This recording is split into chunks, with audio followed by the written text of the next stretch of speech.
विराट सिंह ने अपनी तलवार निकालते हुए कहा, लेकिन यह तुम्हारी यात्रा का अंत है।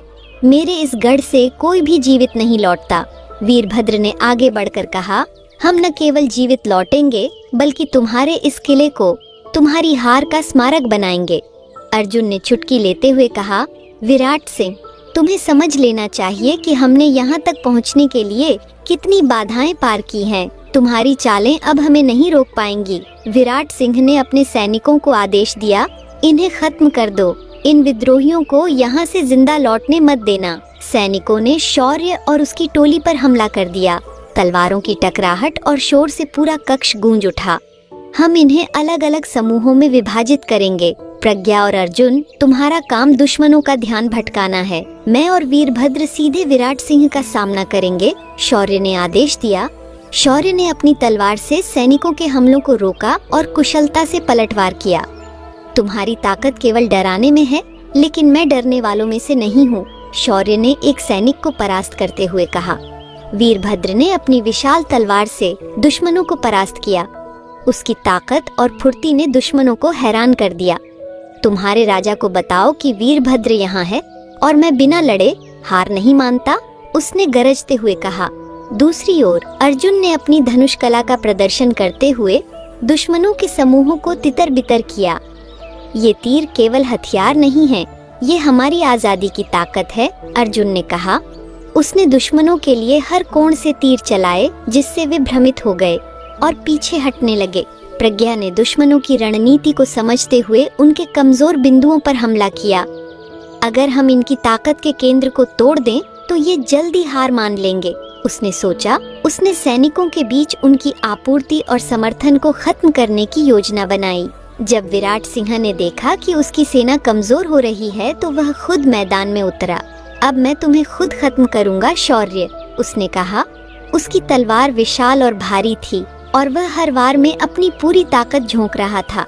शौर्य ने तलवार उठाकर कहा, तुम्हारा अंत नजदीक है विराट। तुम्हारे अन्याय और अत्याचार को अब और बर्दाश्त नहीं किया जाएगा। दोनों के बीच भयंकर तलवारबाजी शुरू हुई। हर वार के साथ धातु की गूंज पूरे कक्ष में सुनाई दे रही थी। लड़ाई के बीच विराट सिंह ने एक चालाकी दिखाई। उसने एक जादुई तलवार निकाली जो नागेश ने उसे दी थी। यह साधारण लड़ाई नहीं है, यह जादू और शक्ति का युद्ध है, उसने कहा। तलवार से निकली आग की लपटों ने शौर्य और उसकी टोली को पीछे हटने पर मजबूर कर दिया। जब विराट सिंह ने आग की लपटों से हमला किया तो शौर्य ने अपनी अंगूठी की शक्ति का उपयोग किया। यह अंगूठी केवल सत्य और धर्म की रक्षा के लिए बनी है, यह तुम्हारे जादू को खत्म करेगी, उसने कहा। अंगूठी से निकली सुनहरी रोशनी ने जादुई तलवार की ताकत को निष्क्रिय कर दिया। जैसे ही शौर्य ने विराट सिंह को कमजोर किया, वीरभद्र ने अपनी तलवार से एक निर्णायक वार किया। यह वार तुम्हारे अत्याचार का अंत है, वीरभद्र ने कहा। विराट सिंह गिर पड़ा और उसकी सेना ने हथियार डाल दिए। लड़ाई खत्म होने के बाद शौर्य और उसकी टोली ने मुख्य कक्ष के अंदर प्रवेश किया, जहां राजा सोमेश्वर और रानी सौम्या को कैद रखा गया था। पिता, माँ, शौर्य ने दौड़ते हुए उन्हें गले लगाया। राजा सोमेश्वर ने कहा, शौर्य, मुझे तुम पर गर्व है। तुमने हमारी उम्मीदों से भी बढ़कर काम किया है। गढ़ पर कब्जे के साथ ही दुश्मनों की ताकत पूरी तरह खत्म हो गई। आज से यह किला हमारी स्वतंत्रता का प्रतीक होगा। हमने केवल एक राज्य नहीं बल्कि अपनी संस्कृति और सम्मान को बचाया है, शौर्य ने गर्व से कहा। राजा सोमेश्वर ने शौर्य से कहा, यह केवल एक शुरुआत है। हमें राज्य को फिर से बनाना होगा और अपने लोगों के जीवन को बेहतर बनाना होगा। शौर्य ने जवाब दिया, हम सभी मिलकर यह करेंगे। हमारा हर कदम हमारे राज्य को महान बनाएगा। विराट सिंह की पराजय के बाद शौर्य और उसकी टोली ने गढ़ पर अपना अधिकार स्थापित कर लिया। गढ़ के प्रांगण में सूर्यपुर के झंडे को गर्व से फहराया गया। यह विजय केवल एक लड़ाई की नहीं बल्कि न्याय और सच्चाई की जीत थी। यह विजय हर उस व्यक्ति को समर्पित है जिसने स्वतंत्रता के लिए अपना बलिदान दिया। राजा सोमेश्वर ने भावुक स्वर में कहा। सभी योद्धा जश्न में मग्न थे, लेकिन शौर्य के चेहरे पर गहरी सोच की झलक थी। प्रज्ञा ने उसके पास आकर पूछा, शौर्य, तुम इतने गंभीर क्यों हो? यह हमारी सबसे बड़ी जीत है, शौर्य ने कहा। यह जीत महत्वपूर्ण है लेकिन हमारे राज्य को फिर से खड़ा करना और लोगों के जीवन में खुशहाली लाना हमारी असली चुनौती है। अभी काम खत्म नहीं हुआ है। गढ़ में विजय के बाद शौर्य और उसकी टोली ने राज्य के बिखरे हुए नागरिकों को वापस बुलाने का संदेश भेजा। हमारा राज्य अब स्वतंत्र है। यह समय है कि लोग वापस आए और अपने घरों को फिर से बसाए। वीरभद्र ने संदेश को दूर दूर तक फैलाने के लिए अपने सैनिकों को भेजा। धीरे धीरे गढ़ के चारों ओर गांवों से लोग आने लगे। वे डरे हुए थे, लेकिन उनके चेहरों पर उम्मीद की झलक थी। हमने सोचा था कि हमारा राज्य हमेशा के लिए खत्म हो गया, लेकिन आज हमें उम्मीद है कि हम फिर से एकजुट होकर अपने जीवन को सुधार सकते हैं, एक बुजुर्ग ने कहा। शौर्य ने गढ़ के पुनर्निर्माण और राज्य के पुनर्गठन की योजना बनाई। हमारी पहली प्राथमिकता है सुरक्षा को मजबूत करना। दुश्मनों के अवशेष अभी भी कहीं न कहीं छिपे हो सकते हैं, उसने कहा। अर्जुन ने सहमति जताई। हमें अपने सीमाओं पर मजबूत चौकियां बनानी होंगी। इससे दुश्मनों के किसी भी हमले को पहले से रोक पाना संभव होगा। प्रज्ञा ने सुझाव दिया, गढ़ के पास की जमीन को खेती के लिए उपयोग में लाया जा सकता है। इससे हमारी खाद्य सुरक्षा मजबूत होगी। वीरभद्र ने गढ़ के सैनिकों के प्रशिक्षण का कार्यभार संभाला। एक सशक्त राज्य के लिए एक सशक्त सेना का होना अनिवार्य है। हमें केवल संख्या नहीं बढ़ानी, बल्कि सैनिकों को प्रशिक्षित और संगठित भी करना होगा, उसने कहा। गढ़ में युद्ध कला और रणनीति का एक नया प्रशिक्षण केंद्र स्थापित किया गया। हम केवल युद्ध के लिए नहीं, बल्कि आत्मरक्षा और शांति बनाए रखने के लिए अपनी सेना को तैयार करेंगे, वीरभद्र ने कहा। राजा सोमेश्वर ने राज्य के विभिन्न हिस्सों में यात्रा करने का फैसला किया। मैं चाहता हूँ कि मेरे लोग महसूस करें कि उनका राजा उनके साथ है। उनके दुख और तकलीफों को समझना मेरा कर्तव्य है, उन्होंने कहा। शौर्य ने अपने पिता के इस निर्णय का स्वागत किया। पिता, यह आपकी उपस्थिति से लोगों में भरोसा और साहस जगाएगा, लेकिन आपको सुरक्षा का ध्यान रखना होगा, शौर्य ने चेतावनी दी। जब गढ़ का पुनर्निर्माण हो रहा था, उसी दौरान एक गुप्त संदेश शौर्य के पास पहुंचा। यह संदेश एक अज्ञात स्थान से भेजा गया था और इसमें लिखा था, तुमने विराट सिंह को हराकर एक बड़ी जीत हासिल की है, लेकिन असली दुश्मन अभी भी छुपा हुआ है। उसकी ताकत विराट से भी बड़ी है। वह तुम्हारे राज्य और तुम्हारी विरासत को खत्म करने की योजना बना रहा है। सावधान रहो, प्रज्ञा ने संदेश पढ़ते हुए कहा। यह कोई साधारण बात नहीं है। हमें यह पता लगाना होगा कि यह संदेश किसने भेजा है और असली खतरा क्या है।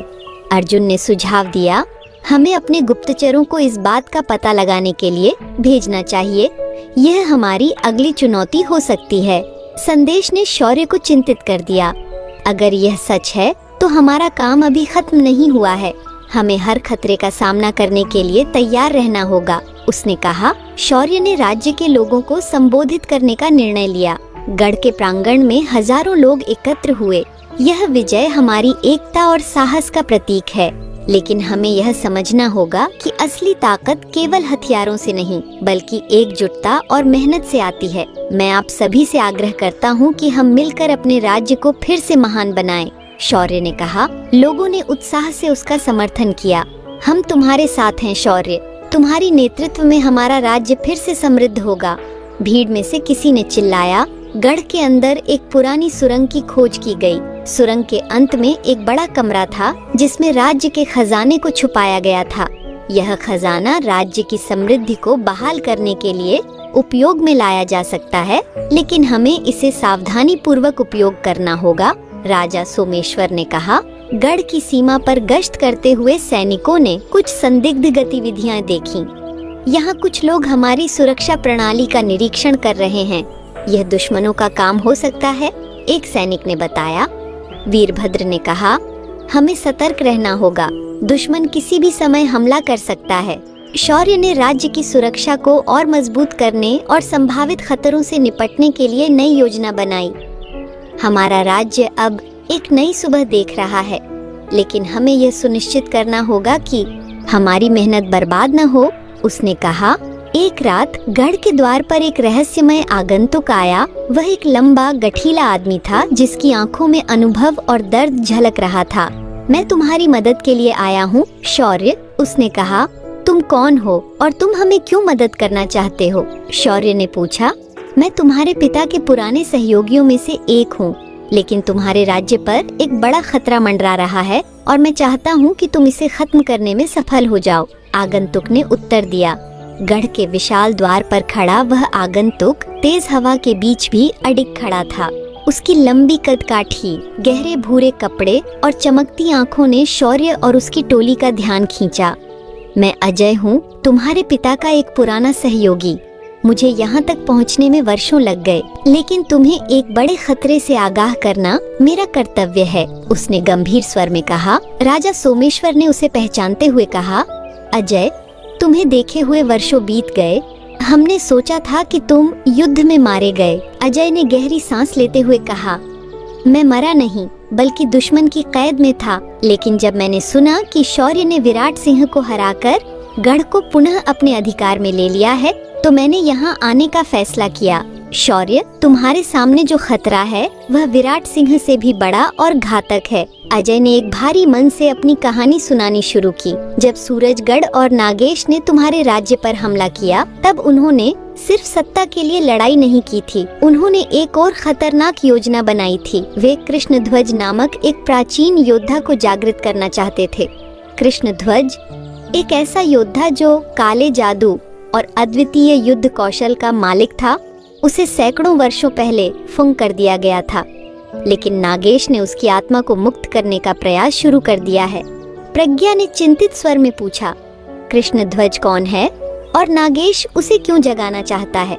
अजय ने उत्तर दिया, कृष्णध्वज एक दुष्ट योद्धा था जिसने अपने जीवन काल में कई राज्यों को नष्ट कर दिया था। उसकी शक्ति इतनी भयानक थी कि देवताओं ने उसे एक रहस्यमय जादुई शिखर पर बंद कर दिया था।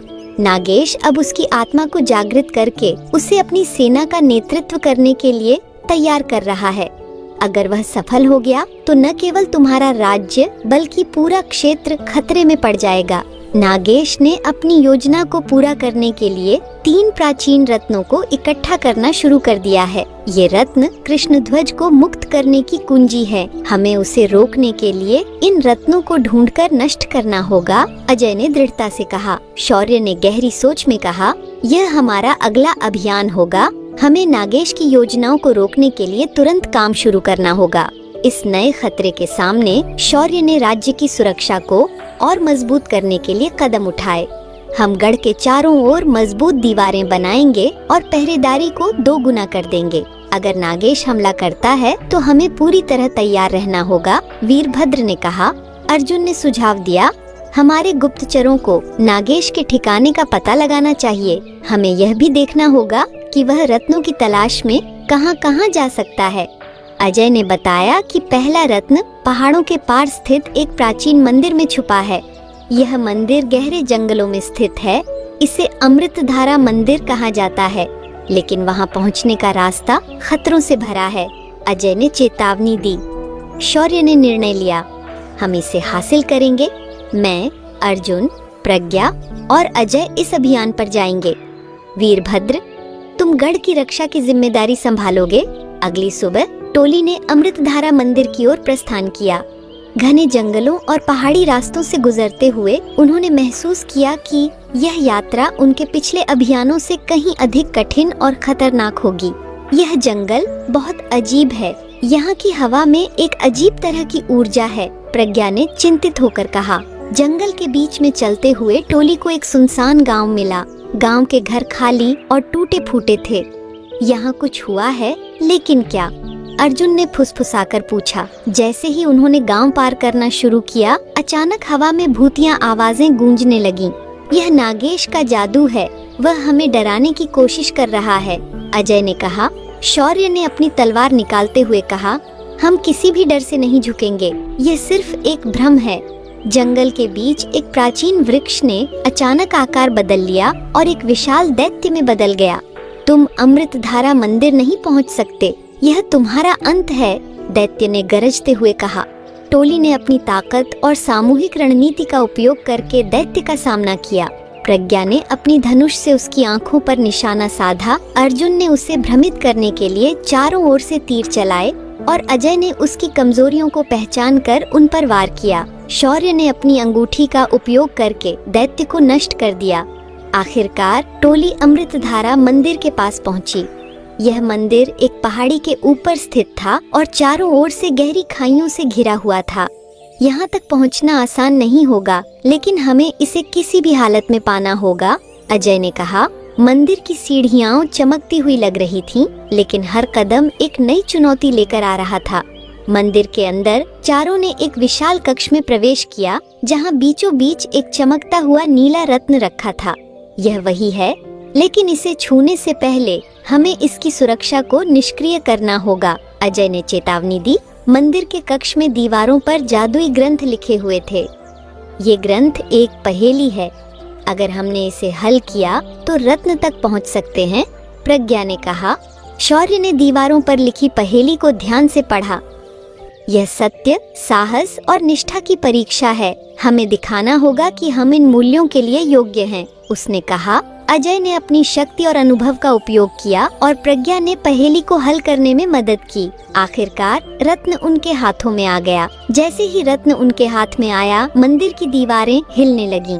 यह मंदिर अब नष्ट होने वाला है, हमें जल्दी बाहर निकलना होगा, अर्जुन ने कहा। टोली ने अपनी पूरी ताकत लगाकर मंदिर से बाहर निकलने का रास्ता बनाया और खाई को पार करते हुए सुरक्षित स्थान पर पहुंची। पहला रत्न प्राप्त करने के बाद शौर्य और उसकी टोली ने गढ़ की ओर वापसी की। यह केवल शुरुआत है, हमें अभी 2 और रत्न हासिल करने हैं। नागेश को रोकने के लिए हमें हर चुनौती का सामना करना होगा, शौर्य ने कहा। पहले रत्न को सुरक्षित रूप से प्राप्त कर लेने के बाद शौर्य और उसकी टोली गढ़ लौट आई। गढ़ के प्रांगण में सभी उत्सुकता से उनका इंतजार कर रहे थे। क्या हमें पहला रत्न मिल गया? वीरभद्र ने आते ही पूछा। शौर्य ने नीला रत्न दिखाते हुए कहा, यह देखो, यह पहला रत्न है, लेकिन यह केवल शुरुआत है। हमारे सामने अब दूसरी और अधिक कठिन यात्रा है। राजा सोमेश्वर ने रत्न को ध्यान से देखते हुए कहा, यह शक्ति केवल सही हाथों में सुरक्षित रहेगी, लेकिन हमें सतर्क रहना होगा, क्योंकि नागेश को हमारी हर हरकत का अंदाजा लग सकता है, अजय ने गंभीरता से कहा। दूसरा रत्न उससे भी अधिक खतरनाक स्थान पर छुपा है। यह एक अंधकार के दुर्ग में रखा गया है, जो नागेश की शक्ति के निकट है। यहाँ पहुँचने का हर कदम खतरे से भरा होगा। अजय ने दूसरे रत्न के स्थान के बारे में विस्तार से बताया। अंधकार का दुर्ग एक पहाड़ी किले के अंदर स्थित है। यह किला नागेश की सेना का गुप्त ठिकाना भी है। यह जगह घने बादलों और मूसलधार बारिश से ढकी रहती है। वहाँ की जमीन जादुई शक्तियों से प्रभावित है, जो हमारे लिए कठिनाई पैदा कर सकती है, शौर्य ने दृढ़ता से कहा। हम इसे हासिल करेंगे, चाहे जो भी बाधा आए। हमें नागेश को हराने के लिए इन रत्नों को सुरक्षित करना होगा, अर्जुन ने उत्साह से कहा। मैं हमेशा तैयार हूँ, हम इस बार भी विजयी होकर लौटेंगे, प्रज्ञा ने कहा। लेकिन हमें इस बार अधिक सावधानी से काम करना होगा। दुर्ग का हर कोना हमारे लिए एक नई चुनौती पेश करेगा।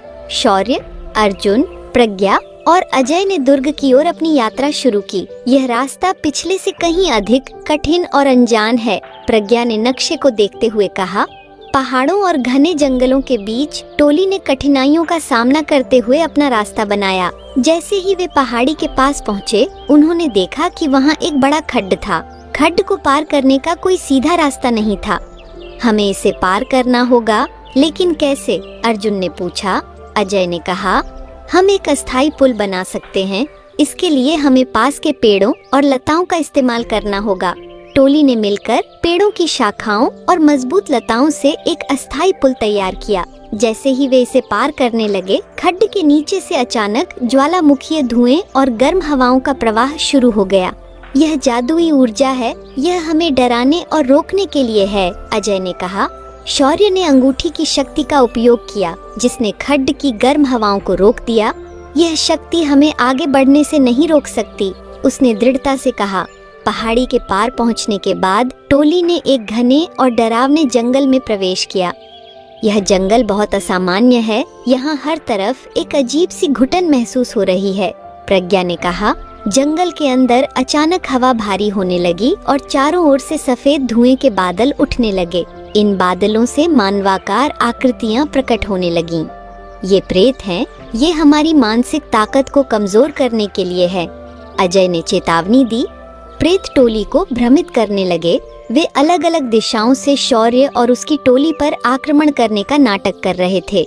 हमें इनसे लड़ने के लिए अपनी एकता बनाए रखनी होगी। ये केवल हमारा ध्यान भटकाने के लिए है, शौर्य ने कहा। अर्जुन ने अपने तीरों से प्रेतों की छायाओं को खत्म करना शुरू किया। प्रज्ञा ने अपने धनुष से उनकी दिशा को बाधित किया।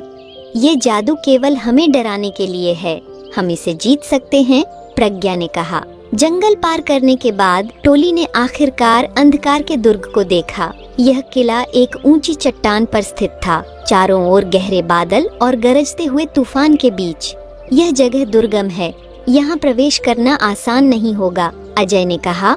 किले के प्रवेश द्वार पर एक विशाल दरवाजा था जिसे जादुई शक्तियों से बंद कर दिया गया था। दरवाजे पर लिखे शिलालेख ने कहा, जो यहाँ प्रवेश करना चाहता है उसे अपने सबसे बड़े भय का सामना करना होगा। शौर्य ने कहा, यह हमारी परीक्षा है, हमें अपने भय को हराना होगा। दरवाजा अचानक चमकने लगा और हर व्यक्ति को अपने अपने सबसे बड़े भय का सामना करना पड़ा। शौर्य ने खुद को एक मैदान में पाया जहाँ उसकी सेना पराजित हो चुकी थी।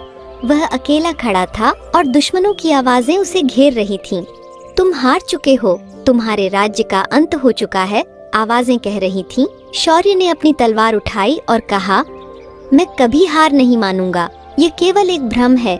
उसने अपनी ताकत और विश्वास से इस भय को हराया। प्रज्ञा ने खुद को एक गहरी खाई के किनारे पर पाया जहां वह अकेली फंसी हुई थी। उसने अपनी सूझबूझ और साहस का उपयोग करते हुए बाहर निकलने का रास्ता खोजा। अर्जुन को ऊंचाई से गिरने का भय हुआ, लेकिन उसने अपनी धनुर्विद्या और आत्मविश्वास से इस डर को हराया।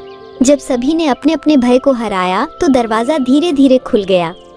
यह केवल हमारा संकल्प और साहस था जिसने इसे संभव बनाया, अजय ने कहा। दुर्ग के अंदर रत्न एक विशाल हॉल के केंद्र में चमक रहा था, लेकिन उसके चारों ओर नागेश के जादुई रक्षक खड़े थे। हमें इसे लड़कर हासिल करना होगा, शौर्य ने कहा। टोली ने रक्षकों को पराजित करने के लिए सामूहिक रणनीति बनाई। अर्जुन और प्रज्ञा ने दूर से हमला किया, जबकि शौर्य और अजय ने रक्षकों के जादुई कवच को तोड़ा। अंततः रत्न उनके हाथ में आ गया। जैसे ही रत्न उनके पास आया, नागेश का एक दूत वहां प्रकट हुआ।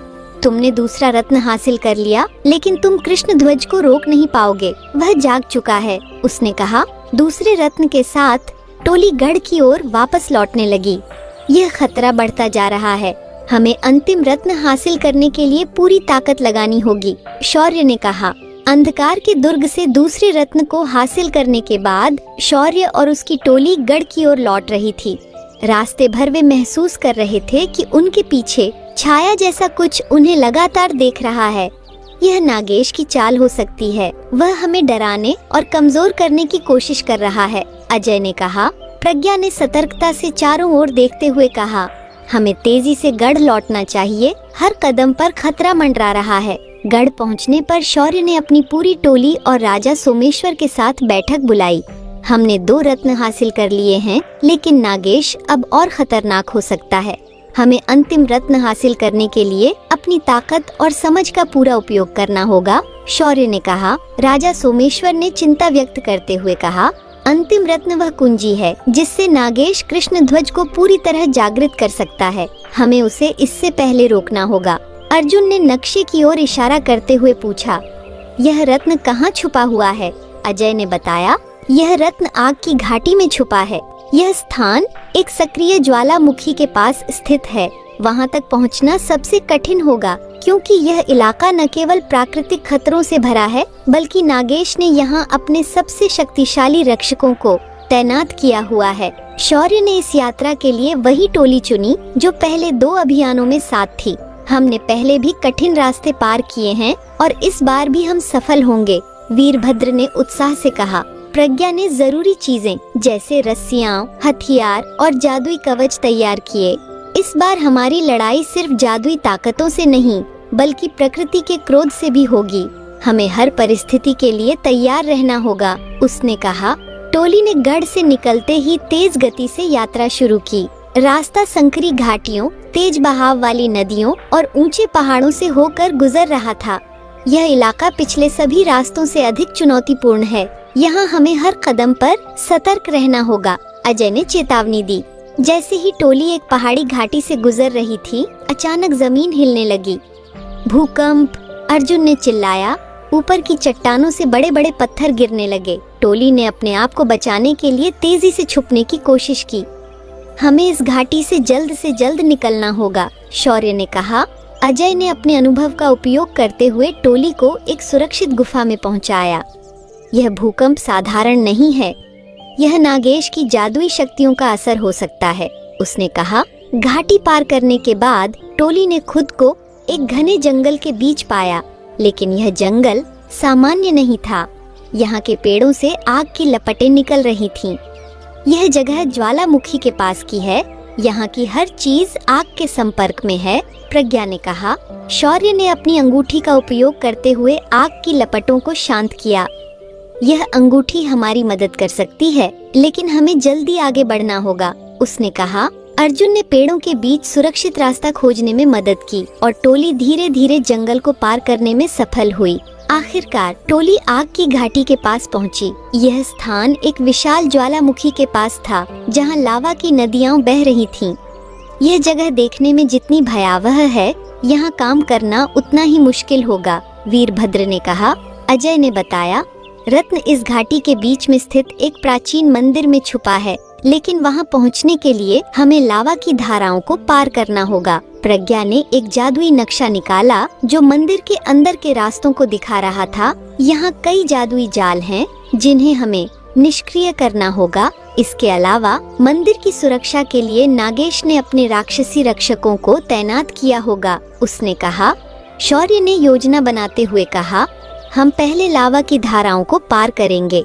अर्जुन और प्रज्ञा मंदिर के अंदर के जालों को निष्क्रिय करेंगे और मैं और अजय रत्न की रक्षा के लिए राक्षसों से लड़ेंगे। लावा को पार करने के लिए टोली ने बड़ी बड़ी चट्टानों और रस्सियों का उपयोग किया। यह रास्ता इतना अस्थिर है कि एक गलती भी हमारी जान ले सकती है, अर्जुन ने कहा।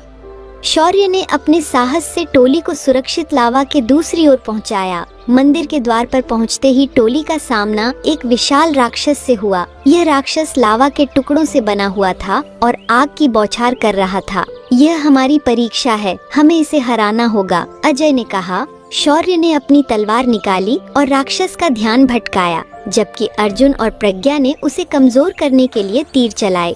इसका दिल इसकी कमजोर कड़ी है, हमें वहीं वार करना होगा, प्रज्ञा ने कहा। अजय ने अपनी तलवार से निर्णायक वार किया और राक्षस को हरा दिया। मंदिर के अंदर रत्न एक चमकती हुई वेदी पर रखा था, लेकिन जैसे ही शौर्य ने रत्न को छुआ, पूरा मंदिर हिलने लगा। यह जगह नष्ट हो रही है, हमें यहाँ से जल्दी निकलना होगा, वीरभद्र ने चिल्लाया। टोली ने अपनी पूरी ताकत लगाकर मंदिर से बाहर निकलने का रास्ता बनाया। जैसे ही टोली ने तीसरा रत्न हासिल किया, नागेश का संदेश आसमान में गूंजा, तुमने तीनों रत्न हासिल कर लिए, लेकिन तुम कृष्ण ध्वज को जागृत होने से नहीं रोक सकते। मैं अब तुम्हारे राज्य पर सीधा हमला करूंगा, तैयार रहो। तीसरे रत्न के साथ टोली गढ़ लौट आई। अब हमारे पास सभी रत्न हैं, हमें नागेश और उसकी सेना के खिलाफ अंतिम लड़ाई की तैयारी करनी होगी, शौर्य ने कहा। तीसरे रत्न को सुरक्षित गढ़ में लाने के बाद शौर्य और उसकी टोली ने राहत की सांस ली, लेकिन उन्हें पता था कि यह केवल एक अस्थायी विजय थी। नागेश ने अपने संदेश में स्पष्ट कर दिया था कि वह अब सीधे हमला करने वाला है। गढ़ के प्रांगण में चिंता और उत्साह का मिश्रण था। राजा सोमेश्वर ने कहा, यह हमारे राज्य का सबसे कठिन समय है। नागेश की सेना बड़ी है और उसके पास जादुई ताकतें भी हैं, लेकिन हम हार नहीं मानेंगे। हमने अतीत में भी कठिनाइयों का सामना किया है, शौर्य ने सभा को संबोधित करते हुए कहा। यह लड़ाई केवल एक गढ़ को बचाने की नहीं, बल्कि हमारे राज्य, हमारी संस्कृति और हमारी स्वतंत्रता को बचाने की है। हमें हर संभव तैयारी करनी होगी। वीरभद्र ने गढ़ की दीवारों को मजबूत करने और सभी प्रवेश द्वारों पर पहरा बढ़ाने का काम संभाला। यह दीवारें हमारी पहली रक्षक हैं। हमें इन्हें इतना मजबूत करना होगा कि दुश्मन की कोई भी ताकत इन्हें तोड़ न सके, वीरभद्र ने कहा। अर्जुन ने अपनी धनुर्विद्या के विशेषज्ञ सैनिकों की एक टोली बनाई। उन्होंने गढ़ की दीवारों पर रणनीतिक रूप से तीरंदाजों को तैनात किया।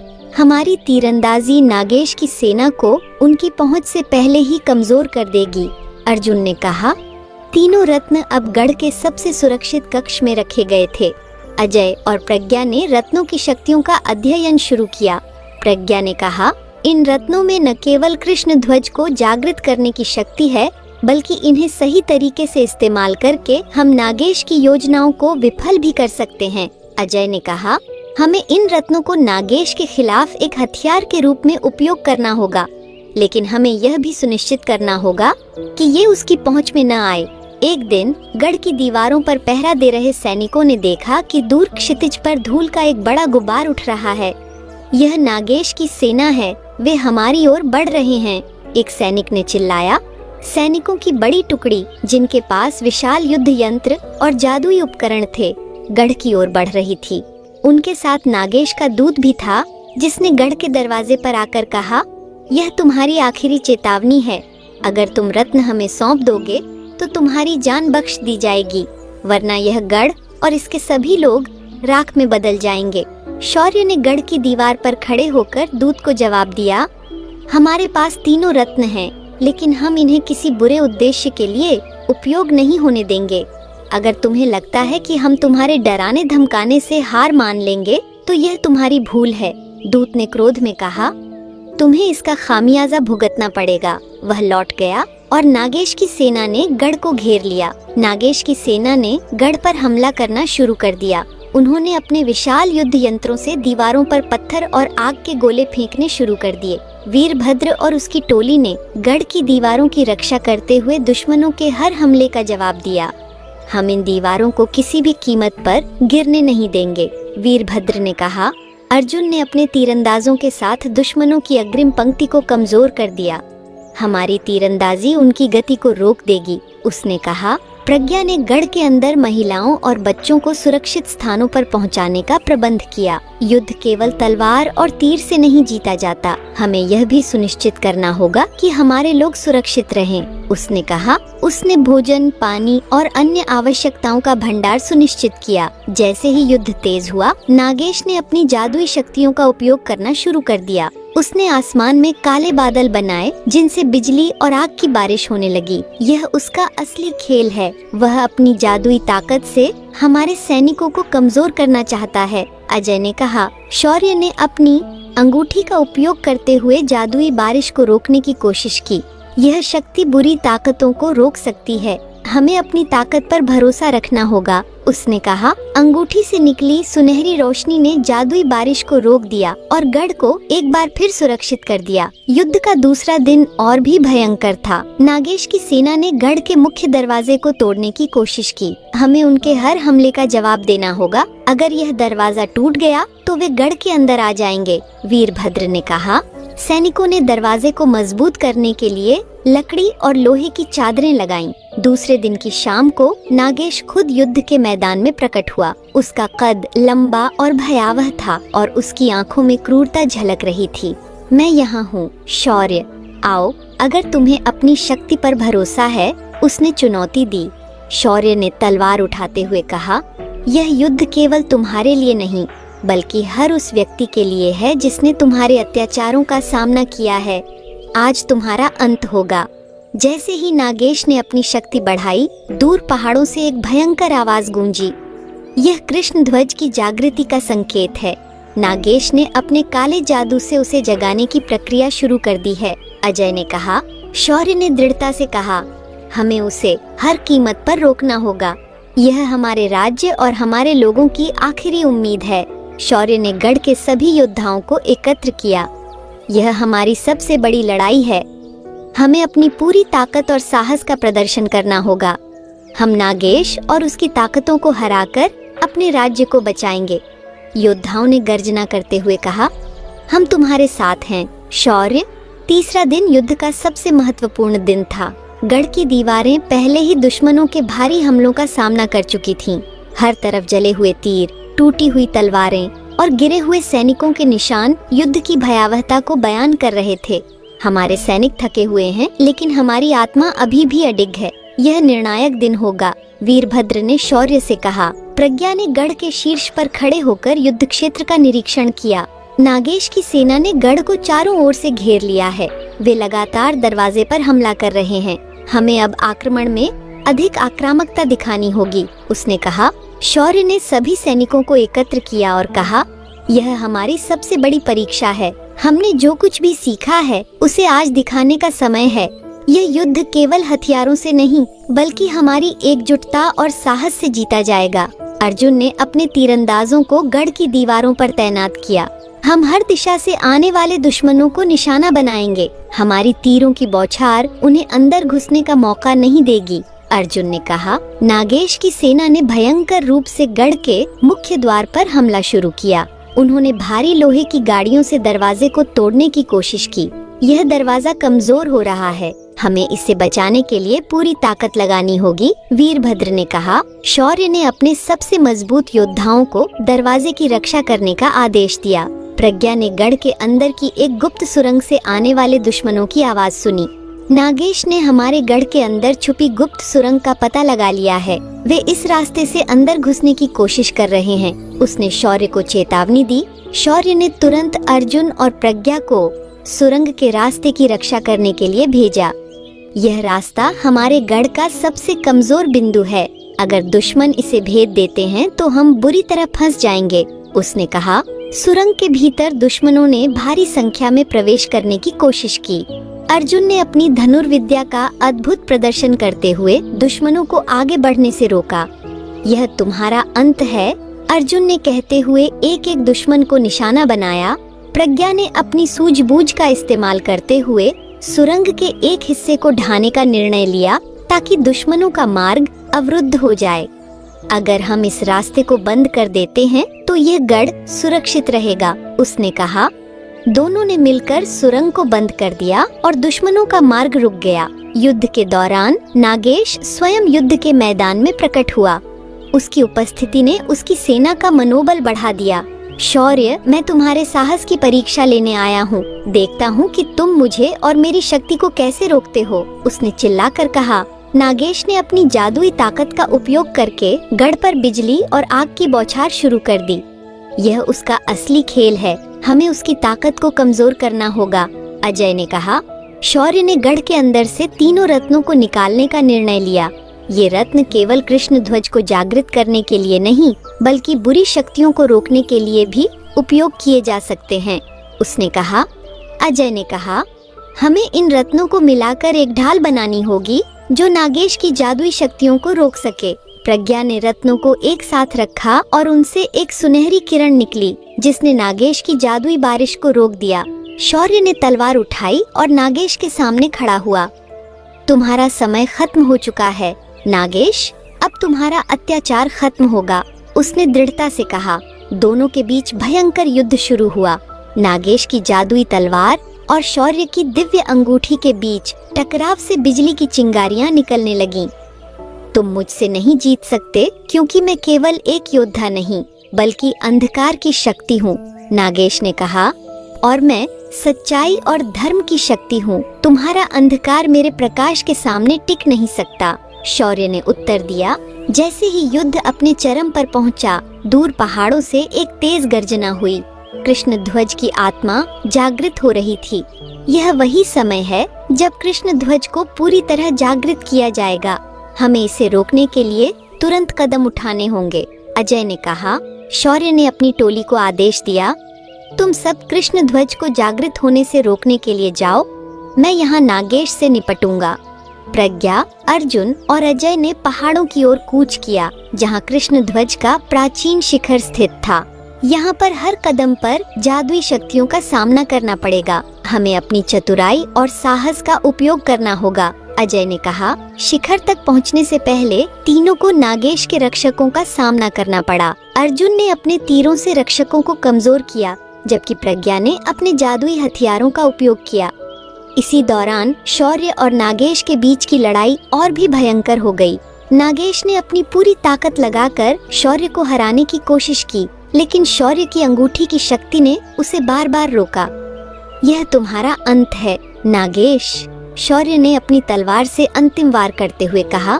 प्रज्ञा, अर्जुन और अजय ने मिलकर रत्नों की शक्ति का उपयोग करके कृष्ण ध्वज को पूरी तरह जागृत होने से रोक दिया। यह रत्न सच्चाई और धर्म की रक्षा के लिए हैं। इन्हें अंधकार के लिए उपयोग नहीं होने दिया जाएगा। प्रज्ञा ने कहा, रत्नों की शक्ति ने कृष्ण ध्वज की आत्मा को हमेशा के लिए नष्ट कर दिया। नागेश की हार और कृष्ण ध्वज के विनाश के साथ युद्ध समाप्त हो गया। गढ़ और राज्य के लोगों ने इस विजय का जश्न मनाया। राजा सोमेश्वर ने शौर्य को गले लगाते हुए कहा, तुमने न केवल अपने राज्य को बचाया बल्कि हमारी संस्कृति और धर्म की रक्षा भी की। तुम पर हमें गर्व है। शौर्य ने उत्तर दिया, यह केवल मेरी विजय नहीं बल्कि हमारे लोगों की एकता और साहस की जीत है। अब हमें अपने राज्य को फिर से समृद्ध और खुशहाल बनाना होगा। नागेश और उसकी सेना की हार के बाद युद्ध का मैदान खामोश हो गया। केवल जली हुई भूमि, टूटी तलवारें और वीर योद्धाओं के बलिदान की गवाही देने वाली हवा बह रही थी। गढ़ में लोगों ने राहत की सांस ली, लेकिन उनका उत्साह मिश्रित भावनाओं से भरा हुआ था। हमने विजय तो प्राप्त कर ली, लेकिन इसकी कीमत चुकानी पड़ी। अब हमें अपने राज्य को फिर से खड़ा करना होगा, शौर्य ने अपने योद्धाओं से कहा। वीरभद्र ने गढ़ की दीवारों से नीचे उतरते हुए कहा, यह युद्ध केवल हमारी ताकत की परीक्षा नहीं था बल्कि हमारी एकता और धैर्य का प्रतीक भी है। अब यह समय है कि हम अपने लोगों को फिर से एक सुरक्षित जीवन दें। पहला काम शौर्य और उसकी टोली ने अपने गिरे हुए सैनिकों को सम्मानित करने का किया। ये वे वीर हैं जिन्होंने हमारी स्वतंत्रता के लिए अपने प्राण न्योछावर कर दिए। हमें इनके बलिदान को हमेशा याद रखना होगा। राजा सोमेश्वर ने कहा। गढ़ के प्रांगण में एक स्मारक बनाया गया जिसमें उन सभी योद्धाओं के नाम खुदे हुए थे जिन्होंने इस युद्ध में अपने प्राण त्यागे थे। लोगों ने फूल चढ़ाए, दिए जलाए और अपने प्रियजनों के लिए प्रार्थना की। युद्ध की समाप्ति के बाद शौर्य ने संदेशवाहकों को राज्य भर में भेजा। यह संदेश हर गांव और हर घर तक पहुंचाया जाए, अब राज्य सुरक्षित है। लोग अपने घरों को लौट सकते हैं और अपनी पुरानी जिंदगी फिर से शुरू कर सकते हैं। धीरे धीरे दूर दराज के गांवों से लोग गढ़ की ओर लौटने लगे। हमने सोचा था कि हमारा राज्य हमेशा के लिए खत्म हो गया, लेकिन अब यह देखकर उम्मीद बंधी है कि हमारा जीवन फिर से सामान्य होगा। एक वृद्ध महिला ने कहा। गढ़ में लौटने वाले लोग युद्ध से प्रभावित क्षेत्रों को देखकर व्यथित हो गए। खेत उजाड़ थे, घर ध्वस्त थे और बाजार खाली थे। यह हमारी जिम्मेदारी है कि हम अपने राज्य को फिर से खड़ा करें। हमें एक मजबूत और समृद्ध राज्य बनाना होगा, शौर्य ने अपनी टोली से कहा।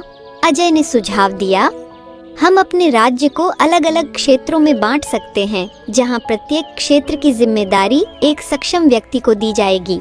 इससे काम तेजी से पूरा होगा। प्रज्ञा ने कहा, हमें पहले भोजन और पानी की आपूर्ति सुनिश्चित करनी होगी। लोग तभी बेहतर काम कर पाएंगे जब उनकी बुनियादी जरूरतें पूरी हों।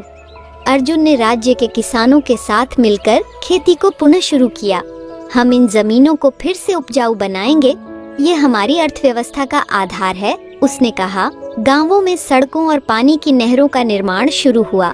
वीरभद्र ने मजदूरों और कारीगरों के साथ मिलकर काम किया। हमारे राज्य को मजबूत बनाने के लिए हमें इसकी नींव को स्थिर करना होगा, उसने कहा।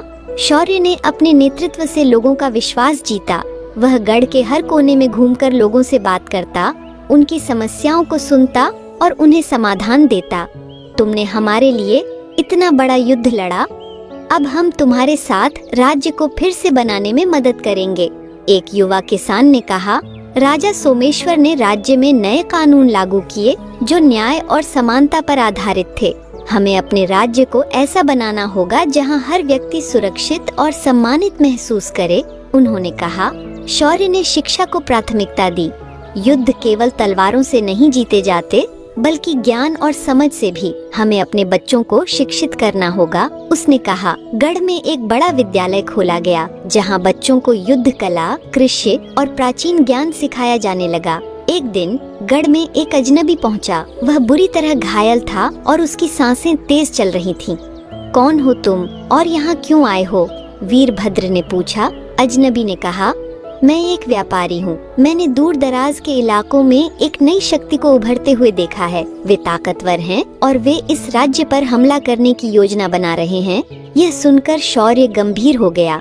हम अभी अभी एक युद्ध से उभरे हैं, लेकिन हमें हमेशा तैयार रहना होगा। हमें इस नए खतरे की सच्चाई का पता लगाना होगा, उसने कहा। अजय ने सुझाव दिया, हमें एक गुप्तचरों की टोली बनानी होगी जो इस नए खतरे की जानकारी जुटाए।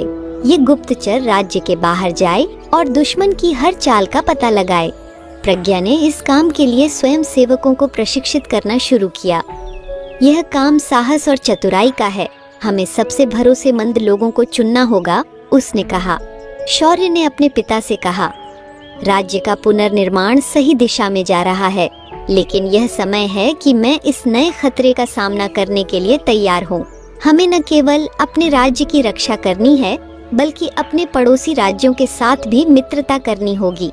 राजा सोमेश्वर ने शौर्य को आशीर्वाद देते हुए कहा, तुमने जो नेतृत्व दिखाया है उससे मुझे पूरा विश्वास है कि तुम इस राज्य को महान बनाओगे। जाओ और अपनी जिम्मेदारी निभाओ। युद्ध के बाद राज्य में धीरे धीरे जीवन सामान्य हो रहा था। बाजारों में रौनक लौटने लगी थी, खेतों में फसलें लहलहा रही थीं और गढ़ के प्रांगण में हर शाम लोग इकट्ठा होकर कहानियां सुनते थे। यह केवल शुरुआत है, हमारा राज्य अब पहले से भी अधिक मजबूत और खुशहाल होगा। शौर्य ने मुस्कुराते हुए कहा। अजनबी, जिसने नए खतरे की चेतावनी दी थी, गढ़ के भीतर एक कक्ष में आराम कर रहा था। उसकी हालत गंभीर थी, लेकिन उसने अपनी बात जारी रखी। मेरा नाम अनिकेत है, मैं व्यापारी हूँ, लेकिन हाल ही में मैं एक छुपी हुई ताकत का शिकार बना। वे लोग खुद को अंधकार संघ कहते हैं। उनकी योजना तुम्हारे राज्य और आसपास के क्षेत्रों को अपने कब्जे में लेने की है। शौर्य ने गंभीरता से पूछा, यह अंधकार संघ कौन है और उनकी ताकत कहाँ तक फैली है? अनिकेत ने धीमी आवाज में उत्तर दिया, यह एक ऐसा गुट है जो केवल ताकत में विश्वास करता है। वे हर राज्य पर हमला कर रहे हैं और जहाँ कहीं भी उन्हें विरोध मिलता है, वे निर्दयता से सब कुछ नष्ट कर देते हैं। उनके पास कुशल योद्धा और जादूगर हैं। मैंने उनकी एक गुप्त बैठक में सुना कि उनका अगला निशाना सूर्यपुर है। शौर्य ने तुरंत एक गुप्तचरों की टीम तैयार की। हमें इस संघ की ताकत और उनकी योजनाओं के बारे में पूरी जानकारी चाहिए। यह लड़ाई बिना जानकारी के नहीं जीती जा सकती, उसने कहा। प्रज्ञा ने गुप्तचरों को प्रशिक्षण देना शुरू किया। यह अभियान न केवल खतरनाक होगा, बल्कि बेहद गोपनीय भी। हमें यह सुनिश्चित करना होगा कि हमारे गुप्तचर पकड़े न जाएं, उसने कहा। अर्जुन ने सुझाव दिया, हमारे गुप्तचर अलग अलग दिशाओं में जाएंगे। कुछ लोग अंधकार संघ की सेना के ठिकानों का पता लगाएंगे, जबकि बाकी उनके नेताओं और उनके जादूगरों की ताकत को समझने की कोशिश करेंगे। शौर्य ने अपने सबसे भरोसेमंद साथियों को एक छोटे अभियान पर भेजा। हमारा पहला कदम यह पता लगाना होगा कि अंधकार संघ के मुख्यालय कहाँ हैं। हमें उनके हर कदम पर नजर रखनी होगी, वीरभद्र ने कहा। गुप्तचरों की टोली, जिसमें अर्जुन और प्रज्ञा भी शामिल थे, राज्य की सीमाओं से बाहर निकलकर उन रास्तों पर चल पड़ी जहां अनिकेत ने अंधकार संघ के बारे में बताया था। टोली ने अपनी यात्रा के दौरान एक उजड़े हुए गांव का दौरा किया। वहां घर जल चुके थे और चारों ओर खंडहर के सिवा कुछ नहीं बचा था। यहाँ क्या हुआ होगा? प्रज्ञा ने चिंतित होकर पूछा। एक बूढ़ी महिला जो मलबे के बीच बैठी थी ने बताया, यहाँ अंधकार संघ का हमला हुआ था। उन्होंने हमारे गांव को पूरी तरह नष्ट कर दिया। वे लोग किसी भी तरह का विरोध सहन नहीं करते। जो उनके खिलाफ जाता है उसे मौत के घाट उतार दिया जाता है। जैसे ही टोली गांव से आगे बढ़ी, उन्होंने जंगल में कुछ सैनिकों को देखा। ये अंधकार संघ के सैनिक हैं, हमें इन पर नजर रखनी चाहिए, अर्जुन ने कहा। टोली ने चुपचाप उनका पीछा किया और पाया कि वे सैनिक एक गुप्त ठिकाने की ओर जा रहे थे। यह उनका कोई छोटा ठिकाना हो सकता है। हमें यहाँ की पूरी जानकारी इकट्ठा करनी होगी, प्रज्ञा ने कहा। टोली ने चतुराई से सैनिकों के ठिकाने में प्रवेश किया। यह एक गहरी गुफा थी जिसमें चारों ओर हथियार और जादुई उपकरण रखे हुए थे। यहाँ बहुत सारी सामग्री है। यह उनकी अगली लड़ाई की तैयारी हो सकती है, वीरभद्र ने कहा। प्रज्ञा ने कुछ दस्तावेज उठाए जिन पर अंधकार संघ की योजनाओं के संकेत थे। इन दस्तावेजों में उनकी सेनाओं की संख्या और उनके प्रमुख नेताओं के नाम हैं। यह जानकारी हमारे लिए बहुत महत्वपूर्ण है, उसने कहा। जैसे ही टोली ठिकाने से बाहर निकलने लगी, सैनिकों ने उन्हें देख लिया। अरे, ये जासूस हैं, इन्हें पकड़ो, सैनिकों ने चिल्लाया। अर्जुन ने तुरंत अपने धनुष से सैनिकों पर हमला करना शुरू किया। हमें जल्दी यहाँ से निकलना होगा, ये संख्या में बहुत ज्यादा है। अर्जुन ने कहा। टोली ने अपनी ताकत और चतुराई से सैनिकों का सामना किया और अंततः गुफा से बाहर निकलने में सफल हुई। गढ़ में लौटने के बाद प्रज्ञा और अर्जुन ने शौर्य को अंधकार संघ की योजनाओं के बारे में बताया। यह संघ केवल हमारे राज्य को नहीं बल्कि पूरे क्षेत्र को अपना निशाना बना रहा है। उनके पास एक विशाल सेना है और उनके प्रमुख नेता एक शक्तिशाली जादूगर है जिसे कायाश कहते हैं। वह नागेश से भी अधिक खतरनाक हो सकता है, प्रज्ञा ने कहा। शौर्य ने गंभीरता से कहा, हमें न केवल अपनी सेना को तैयार करना होगा बल्कि अपने पड़ोसी राज्यों से भी मदद मांगनी होगी। यह युद्ध अकेले नहीं लड़ा जा सकता। शौर्य ने पड़ोसी राज्यों के राजाओं और नेताओं से संवाद स्थापित करने का निर्णय लिया। हम सभी को इस खतरे को मिलकर खत्म करना होगा। अगर हम एकजुट नहीं हुए तो यह संघ हर राज्य को कमजोर कर देगा, उसने कहा। अजय ने कहा, यह आसान नहीं होगा। पड़ोसी राज्यों के बीच भी विवाद और अविश्वास है। हमें इन्हें समझाना होगा कि यह लड़ाई हम सबकी है। शौर्य और उसकी टोली चंद्रपुर राज्य पहुंची, जो सूर्यपुर का पुराना सहयोगी था। हम आपकी बात सुनने को तैयार हैं, लेकिन हमें विश्वास दिलाना होगा कि यह खतरा सच में इतना बड़ा है, चंद्रपुर के राजा ने कहा। शौर्य ने उन्हें अंधकार संघ की योजनाओं और उनकी ताकत के बारे में बताया। अगर हम अभी साथ नहीं आए तो यह संघ हमें अलग अलग नष्ट कर देगा, शौर्य ने समझाया। चंद्रपुर के राजा ने सहमति जताई। हम आपके साथ हैं, हमारी सेना आपके लिए तैयार रहेगी, उन्होंने कहा। सहयोगियों के साथ शौर्य ने एक नई योजना बनाई। हमें अंधकार संघ की जड़ों को खत्म करना होगा। उनके ठिकानों पर हमला करना और उनकी ताकत को कमजोर करना ही हमारी रणनीति होगी, उसने कहा। प्रज्ञा ने कहा, हमें उनकी जादुई ताकतों का भी सामना करना होगा। इसके लिए हमें अपनी जादुई शक्ति को और मजबूत करना होगा, अजय ने सुझाव दिया। हम अपने पुराने सहयोगियों और विद्वानों को बुलाएंगे। वे हमें जादू और रणनीति में मदद कर सकते हैं। गढ़ के प्रांगण में सैनिकों का प्रशिक्षण शुरू हुआ। वीरभद्र ने उन्हें युद्ध कला सिखाई, जबकि अर्जुन ने तीरंदाजी में उनकी मदद की। यह लड़ाई केवल ताकत की नहीं बल्कि चतुराई और धैर्य की भी होगी, शौर्य ने सैनिकों से कहा। प्रज्ञा ने जादुई कवच और उपकरण तैयार किए। यह कवच हमें अंधकार संघ की जादुई ताकतों से बचाएगा, उसने बताया। अंधकार संघ के खतरे को समझने के बाद सूर्यपुर के गढ़ में चारों ओर गतिविधियां तेज हो गईं। प्रांगण में सैनिकों का अभ्यास चल रहा था। तीरंदाज अपनी धनुर्विद्या का प्रदर्शन कर रहे थे और लोहार अपने हथियारों को तेज करने में व्यस्त थे। यह युद्ध पिछले सभी युद्धों से अधिक कठिन होगा। हमें न केवल शारीरिक ताकत बल्कि मानसिक दृढ़ता की भी जरूरत होगी, वीरभद्र ने सैनिकों को प्रेरित करते हुए कहा।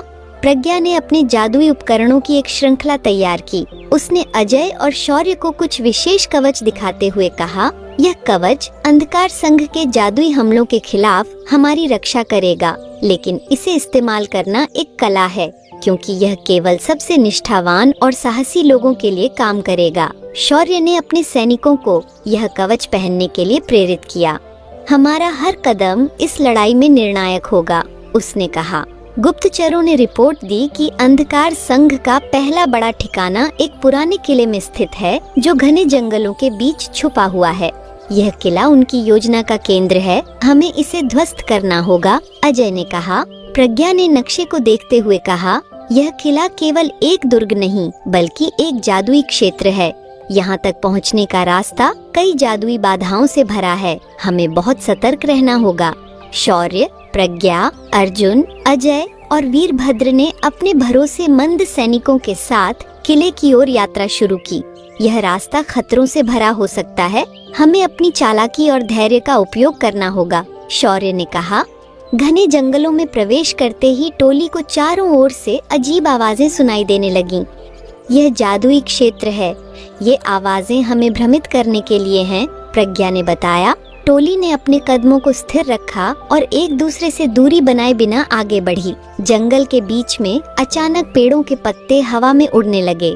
जमीन से एक अजीब सा भूत प्रकट हुआ, जिसकी आंखें लाल और शरीर धुएं जैसा था। तुम लोग यहाँ से वापस जाओ, ये जंगल तुम्हारा अंत होगा, भूत ने गरजते हुए कहा। अर्जुन ने अपना धनुष उठाया और भूत पर तीर चलाया, लेकिन तीर उसके पार निकल गया। यह भूत साधारण नहीं है।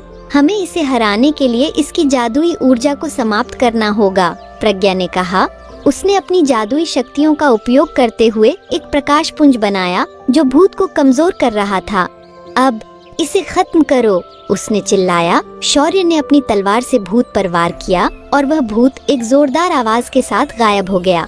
जंगल पार करने के बाद टोली ने आखिरकार किले को देखा। यह एक विशाल संरचना थी जिसके चारों ओर एक अदृश्य सुरक्षा कवच था।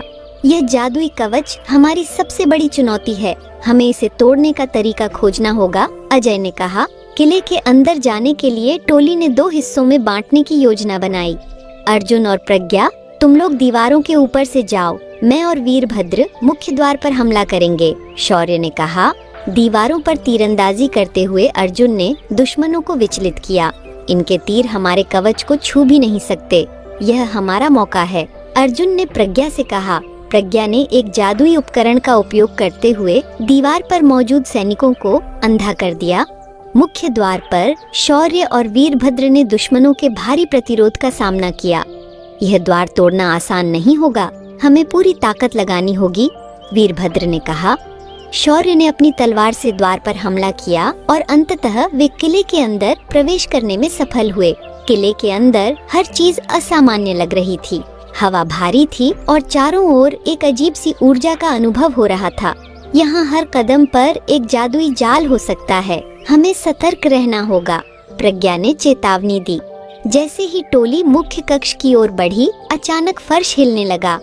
यह एक जादुई जाल है, हमें जल्दी बाहर निकलना होगा, अजय ने कहा।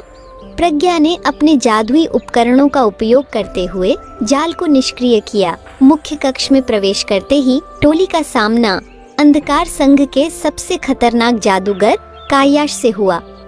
तो तुम लोग यहाँ तक पहुँच गए, लेकिन अब यह तुम्हारा अंत होगा, कायाश ने कहा। उसकी आवाज गहरी और भयावह थी और उसकी उपस्थिति से पूरी जगह कांप उठी। कायाश ने अपने जादुई मंत्रों से आग और बिजली की लपटें फेंकनी शुरू कर दी। यह हमारी परीक्षा है, हमें अपनी पूरी ताकत लगानी होगी, शौर्य ने कहा। शौर्य और कायाश के बीच एक भयंकर लड़ाई शुरू हुई। तुम्हारे जैसे साधारण योद्धा मेरा सामना नहीं कर सकते, कायाश ने कहा। शौर्य ने अपनी तलवार से हर वार का जवाब दिया। और तुम्हारी बुरी ताकतें सच्चाई और धर्म के सामने टिक नहीं सकती, उसने उत्तर दिया। इस बीच प्रज्ञा और अजय ने कायाश की जादुई ऊर्जा को कमजोर करने के लिए रत्नों का उपयोग किया। यह रत्न उसकी ताकत को रोक सकते हैं, प्रज्ञा ने कहा। रत्नों से निकली रोशनी ने कायाश की जादुई शक्तियों को कमजोर कर दिया। अंततः शौर्य ने अपनी तलवार से एक निर्णायक वार किया और कायाश घायल होकर गिर पड़ा। यह ठिकाना अब खत्म हो चुका है, हमें इसे पूरी तरह नष्ट करना होगा, वीरभद्र ने कहा। टोली ने ठिकाने को ध्वस्त कर दिया और वहां मौजूद सभी जादुई उपकरणों को नष्ट कर दिया। गढ़ लौटकर शौर्य ने अपनी जीत की रिपोर्ट दी। यह केवल शुरुआत है, अंधकार संघ के कई और ठिकाने हैं, हमें उनके हर कदम को रोकना होगा, उसने कहा। राजा सोमेश्वर ने कहा, तुम्हारा साहस और नेतृत्व ही हमारे राज्य की सबसे बड़ी ताकत है। यह लड़ाई लंबी है, लेकिन मुझे पूरा विश्वास है कि हम जीतेंगे। कायाश की हार और अंधकार संघ के पहले ठिकाने के विनाश के बाद सूर्यपुर के गढ़ में एक नई ऊर्जा और आत्मविश्वास का संचार हुआ। लेकिन शौर्य और उसकी टोली को एहसास था कि यह केवल पहली लड़ाई थी। हमने एक ठिकाना नष्ट किया है, लेकिन संघ की जड़ें अभी भी गहरी हैं। हमें उनकी पूरी ताकत को खत्म करना होगा, शौर्य ने अपनी सभा में कहा। राजा सोमेश्वर ने कहा, यह लड़ाई लंबी और कठिन होगी, लेकिन हमें हर चुनौती का सामना करना होगा। अब हमें यह पता लगाना होगा कि संघ के बाकी ठिकाने कहाँ हैं। कायाश के ठिकाने से मिले दस्तावेजों का अध्ययन करते हुए प्रज्ञा ने कहा, इन दस्तावेजों में संघ के 2 और प्रमुख ठिकानों का जिक्र है। पहला ठिकाना मृत्युकुंड नामक स्थान पर है, जो एक निर्जन मरुस्थल में स्थित है। दूसरा ठिकाना विषाद पर्वत पर है, जो बर्फ की चोटियों के बीच छुपा हुआ है, अजय ने कहा। ये ठिकाने न केवल दुर्गम हैं, बल्कि जादुई ताकतों से भी सुरक्षित हैं। हमें अपनी रणनीति बनानी होगी। पहला लक्ष्य मृत्युकुंड का ठिकाना था। यह स्थान एक विशाल मरुस्थल के बीच स्थित था, जहां रेत के तूफान और जादुई जाल मौजूद थे। शौर्य ने अपनी सबसे कुशल टोली चुनी, प्रज्ञा, अर्जुन, अजय और वीरभद्र। यह यात्रा हमारी परीक्षा होगी। यह मरुस्थल केवल शारीरिक ताकत नहीं बल्कि मानसिक दृढ़ता की भी मांग करता है। शौर्य ने कहा। टोली ने मरुस्थल में प्रवेश किया, जहाँ चारों ओर केवल रेत के विशाल टीले और एक असहनीय गर्मी थी। यह जगह हर दिशा से एक जैसी लगती है। हमें सही रास्ता खोजने के लिए अपनी समझदारी का उपयोग करना होगा, प्रज्ञा ने कहा। अर्जुन ने दूर से देखा कि रेत के टीले अचानक हिलने लगे। यह कोई साधारण मरुस्थल नहीं है, यहाँ हर चीज एक जादू से जुड़ी हुई लगती है, उसने कहा। जैसे ही टोली आगे बढ़ी, अचानक रेत के भीतर से विशाल सांपों का एक झुंड बाहर निकला। यह जादुई सांप हैं। इन्हें हराने के लिए हमें अपनी ताकत और चतुराई का इस्तेमाल करना होगा, अजय ने कहा। शौर्य ने अपनी तलवार से सांपों का ध्यान अपनी ओर खींचा। मैं इनका ध्यान भटकाऊंगा, तुम लोग इन्हें कमजोर करने की कोशिश करो, उसने कहा। प्रज्ञा ने अपने जादुई उपकरणों का इस्तेमाल करते हुए सांपों की गति को धीमा कर दिया। अर्जुन ने अपने तीरों से एक एक सांप को निशाना बनाया। कुछ ही समय में टोली ने सांपों को हरा दिया और आगे बढ़ी। मरुस्थल के बीच में टोली ने मृत्यु कुंड नामक ठिकाने को देखा। यह एक विशाल काली गुफा थी, जिसके चारों ओर जादुई रक्षा कवच था। यह ठिकाना पिछले से भी अधिक खतरनाक लगता है। हमें यहाँ बहुत सावधानी से कदम बढ़ाने होंगे, वीरभद्र ने कहा। गुफा के अंदर प्रवेश करते ही टोली को एक विशाल कक्ष दिखा, जहाँ चारों ओर अजीबोगरीब जादुई प्रतीक बने हुए थे। यह प्रतीक एक जादुई ढाल की तरह काम कर रहे हैं। हमें इन्हें निष्क्रिय करना होगा, प्रज्ञा ने कहा। टोली ने मिलकर प्रतीकों को समझने और उन्हें निष्क्रिय करने का काम किया। जैसे ही प्रतीक निष्क्रिय हुए, गुफा के भीतर एक बड़ा राक्षस प्रकट हुआ। तुमने मेरी शांति को भंग किया है, अब तुम यहाँ से नहीं जा सकते, राक्षस ने गरजते हुए कहा। शौर्य और उसकी टोली ने राक्षस का सामना किया। यह केवल बल से नहीं बल्कि रणनीति से हराया जा सकता है, अजय ने कहा। अर्जुन ने राक्षस की गति को धीमा करने के लिए अपनी धनुर्विद्या का उपयोग किया। प्रज्ञा ने रत्नों से निकली ऊर्जा का उपयोग करते हुए राक्षस की ताकत को कमजोर किया। शौर्य ने अपनी तलवार से एक निर्णायक वार किया और राक्षस जमीन पर गिर पड़ा। गुफा के भीतर से जादुई उपकरण और संघ के दस्तावेज मिले। यह दस्तावेज उनके असली नेता का संकेत देते हैं। उसका नाम दुर्जन है और वह संघ की सबसे बड़ी ताकत है, प्रज्ञा ने कहा। शौर्य ने ठिकाने को नष्ट कर दिया और गढ़ लौटने का निर्णय लिया। गढ़ में लौटकर शौर्य ने अपनी सभा बुलाई।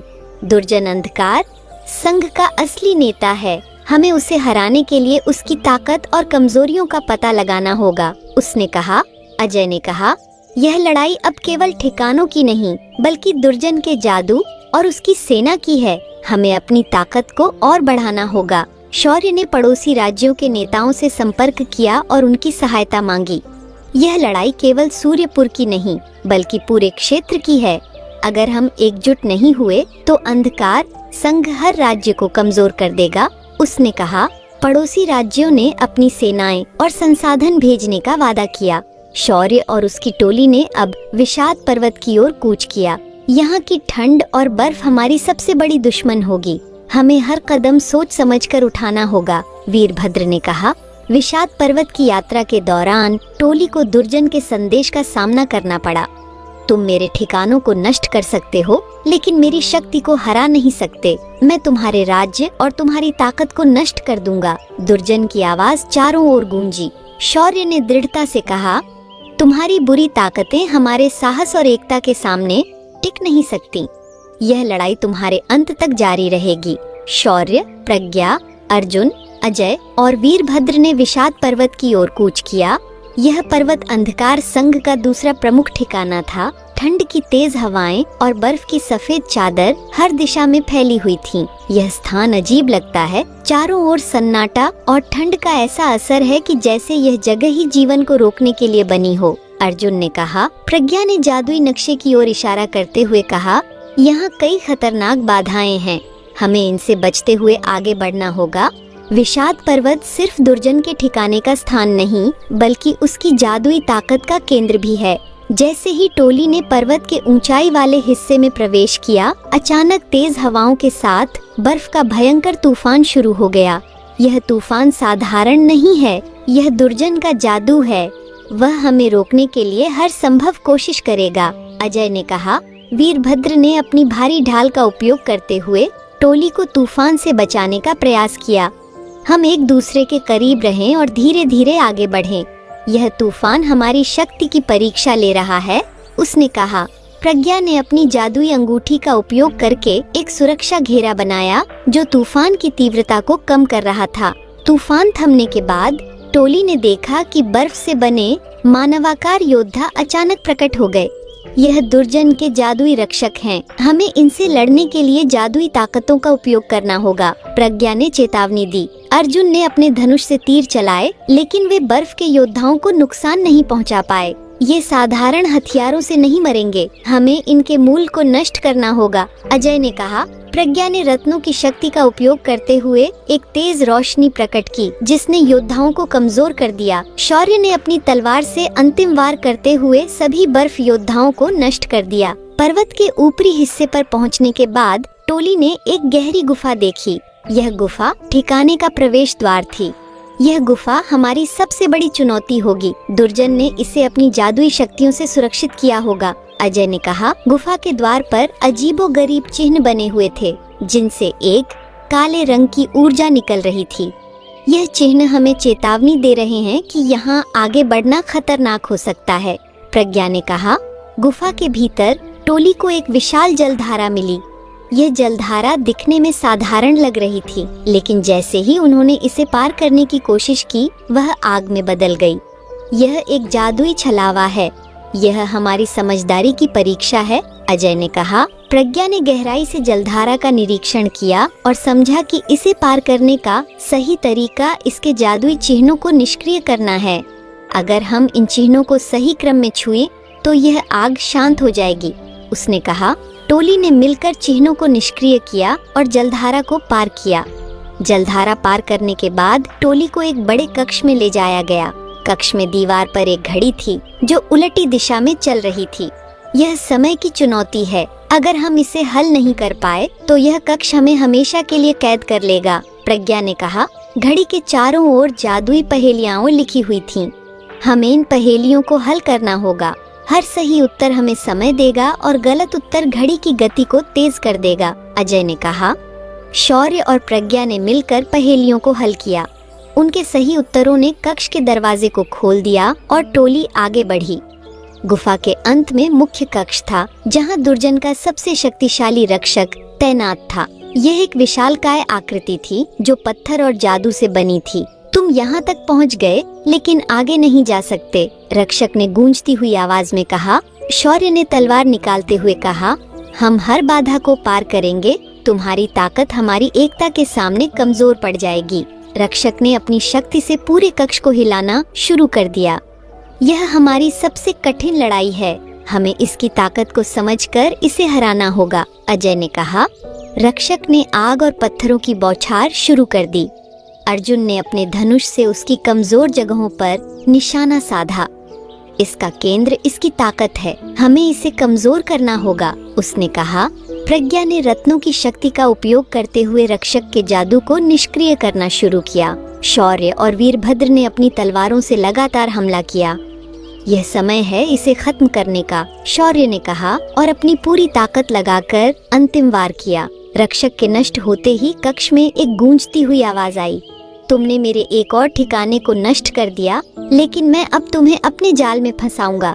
यह युद्ध अभी खत्म नहीं हुआ है, दुर्जन की आवाज गूंजी। शौर्य ने ठिकाने को पूरी तरह नष्ट कर दिया और गढ़ लौटने का निर्णय लिया। यह केवल शुरुआत है।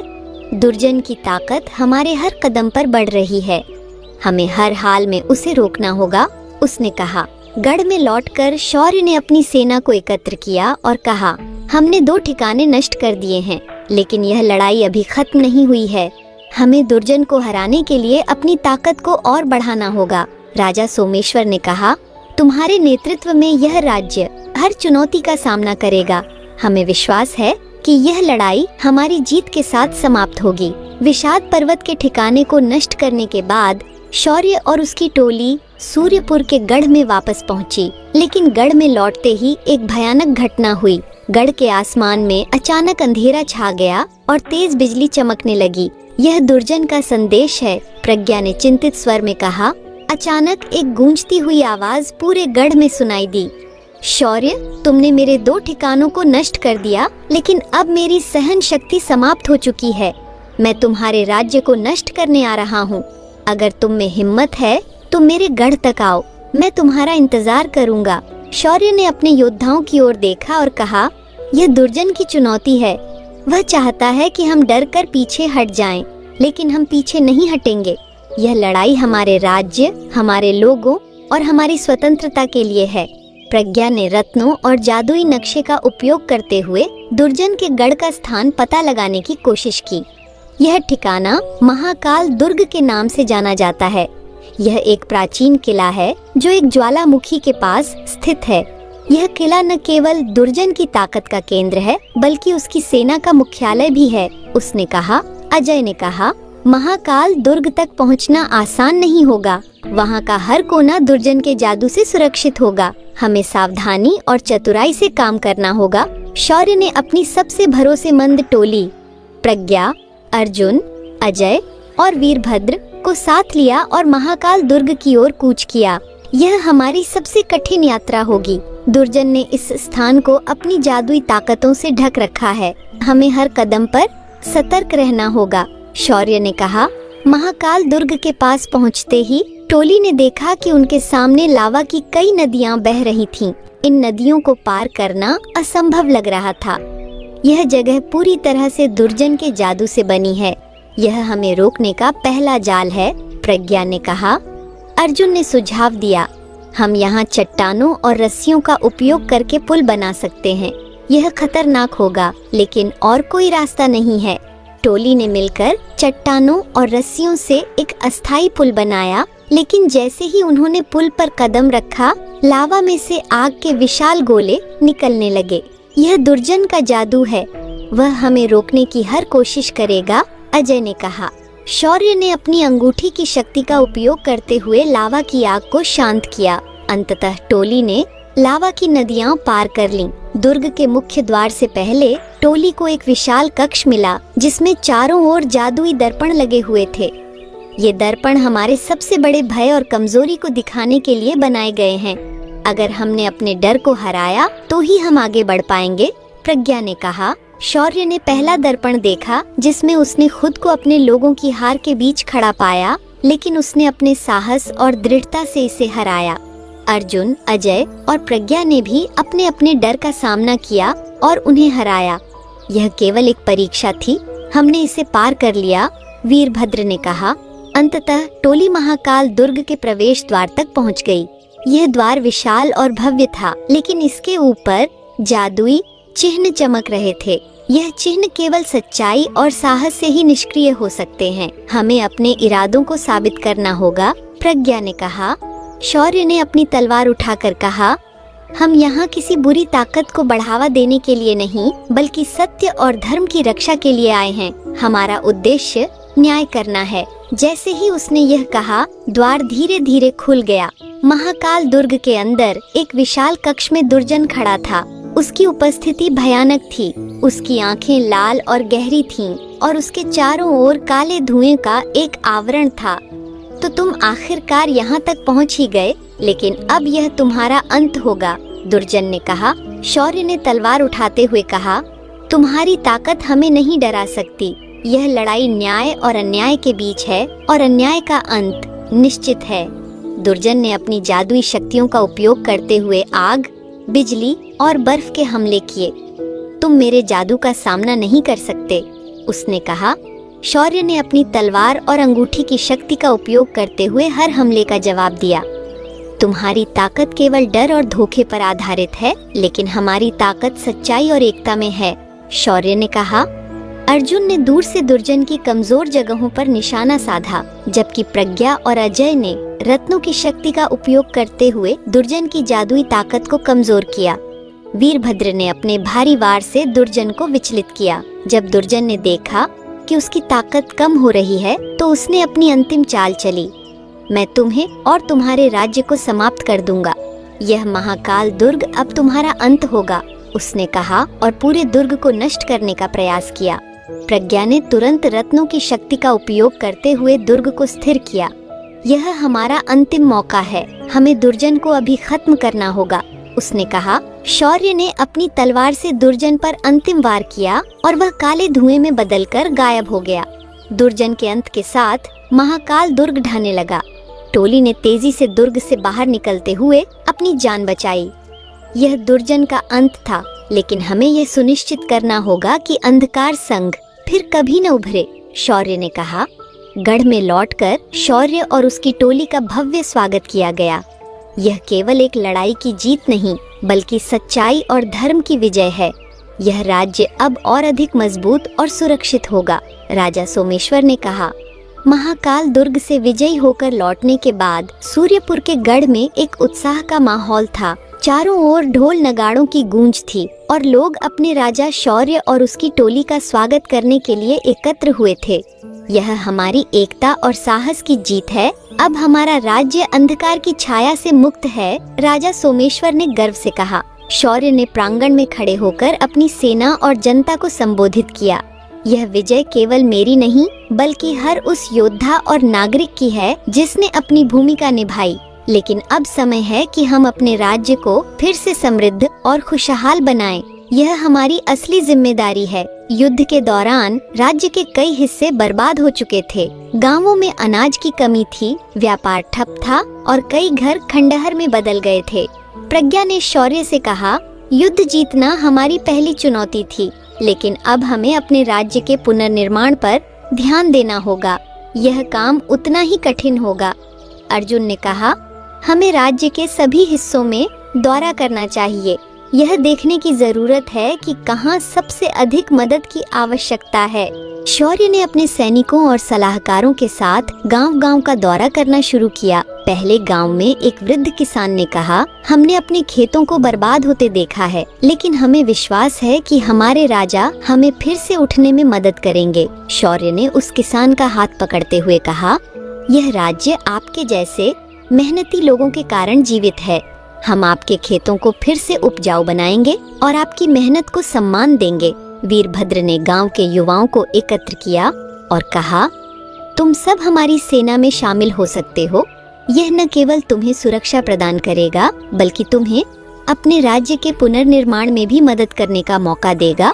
अजय ने राज्य के व्यापार को पुनर्जीवित करने के लिए योजनाएं बनाई। हमारे व्यापारी डर के कारण राज्य छोड़ चुके हैं। हमें उन्हें वापस बुलाने और व्यापार को बढ़ावा देने के लिए विशेष योजनाएं बनानी होंगी, उसने कहा। प्रज्ञा ने सुझाव दिया, हमें उन व्यापारियों को कर में छूट देनी चाहिए जो राज्य के विकास में निवेश करेंगे। इससे हमारा व्यापार फिर से खड़ा होगा। गढ़ के प्रमुख बाजारों को पुनर्निर्मित किया गया। वहाँ त्योहार जैसा माहौल था। हमारा राज्य अब फिर से जीवन की ओर लौट रहा है, अर्जुन ने मुस्कुराते हुए कहा। शौर्य ने राज्य में सांस्कृतिक उत्सवों का आयोजन किया। हमारी संस्कृति और परंपरा हमारी असली पहचान है। हमें इन्हें संरक्षित और प्रोत्साहित करना होगा, उसने कहा। गढ़ में एक भव्य उत्सव का आयोजन किया गया, जिसमें नृत्य, संगीत और पारंपरिक कला का प्रदर्शन हुआ। यह न केवल हमारी खुशहाली का प्रतीक है, बल्कि हमारी एकता और विविधता का भी जश्न है, प्रज्ञा ने कहा। दुर्जन की हार के बाद शौर्य ने पड़ोसी राज्यों से मित्रता और सहयोग बढ़ाने का प्रयास किया। हम अकेले सुरक्षित नहीं रह सकते, हमें अपने पड़ोसियों के साथ मिलकर काम करना होगा, उसने कहा। चंद्रपुर के राजा ने कहा, हमने देखा कि तुमने दुर्जन को कैसे हराया। यह न केवल तुम्हारी शक्ति का प्रमाण है, बल्कि तुम्हारी समझदारी का भी। हम तुम्हारे साथ सहयोग करने के लिए तैयार हैं। जैसे ही राज्य के पुनर्निर्माण का काम तेज हुआ, गढ़ में एक दिन एक गुप्त संदेशवाहक पहुंचा। यह संदेश उत्तर के इलाकों से आया है। वहां पर कुछ नई ताकतें उभर रही हैं, जो राज्य की शांति को खतरे में डाल सकती हैं, उसने कहा। शौर्य ने गंभीरता से कहा, हमने दुर्जन को हराया है, लेकिन हमारी चुनौतियां अभी खत्म नहीं हुई हैं। हमें अपनी ताकत और तैयारी को बनाए रखना होगा।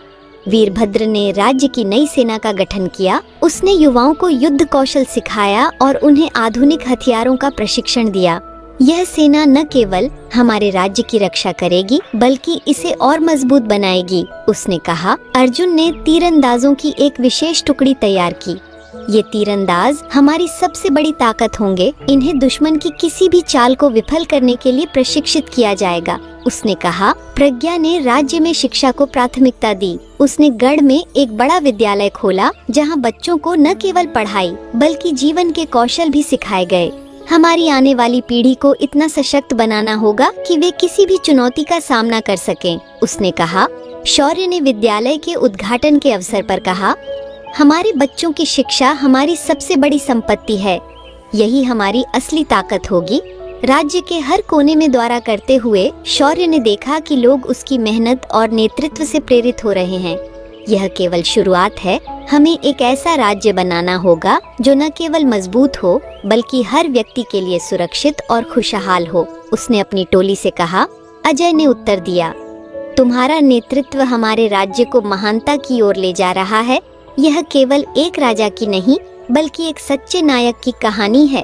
जैसे जैसे राज्य फिर से समृद्ध होने लगा, शौर्य और उसकी टोली ने अपनी चुनौतियों का सामना करते हुए यह सुनिश्चित किया कि हर नागरिक सुरक्षित और खुशहाल महसूस करे।